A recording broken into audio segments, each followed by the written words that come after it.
Here we have a right triangle ABC, and inside of this triangle we have a half circle, and that half circle is tangent to the side BC, and point E is a point of tangents. We know that side AC is 12.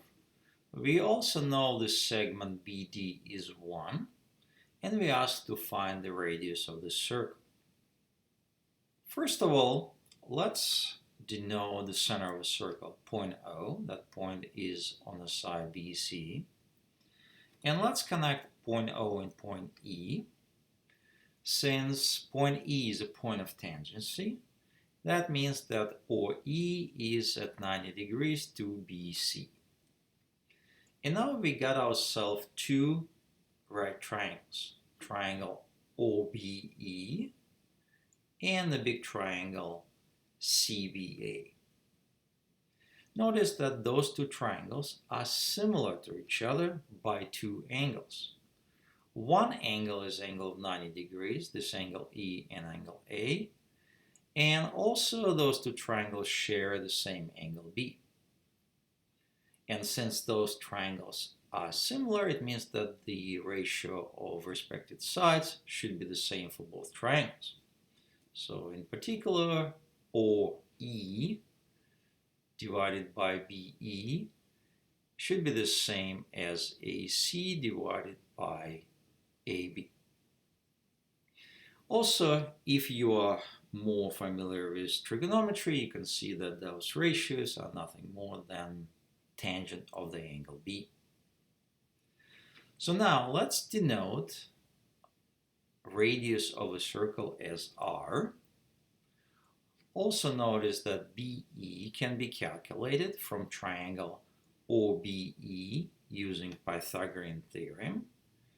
Here OE will be R, but OB will be R plus 1. So we can find that BE is square root of 2R plus 1.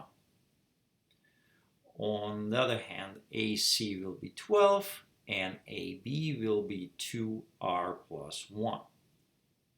Now if you plug all these values into this formula, we're going to get an equation for R.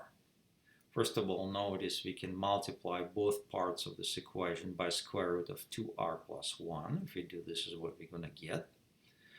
And now we can proceed in several ways. One way would be square both parts of this equation, then get rid of denominator. In this case, we're going to get a cubic equation, which we can try to solve in some way. The other way is to simply look at this equation and guess the answer. So it's not that difficult to see that R equals to 4 is the solution of this equation. Now, the only thing that is left to do is to show that there is no other solutions to this equation. That can be done also in multiple ways. One way to do it is to look at the left-hand side and right-hand side. What we see that on the left, we have a monotonically increasing function of R. So when R goes up, the left-hand side goes up. On the right-hand side, we have something opposite. We have a monotonically decreasing function. So when R goes up, the right-hand side goes down. And we know when monotonically increasing function equal to monotonically decreasing function, this equation can have at most one solution. And we have the solution, and that completes the proof.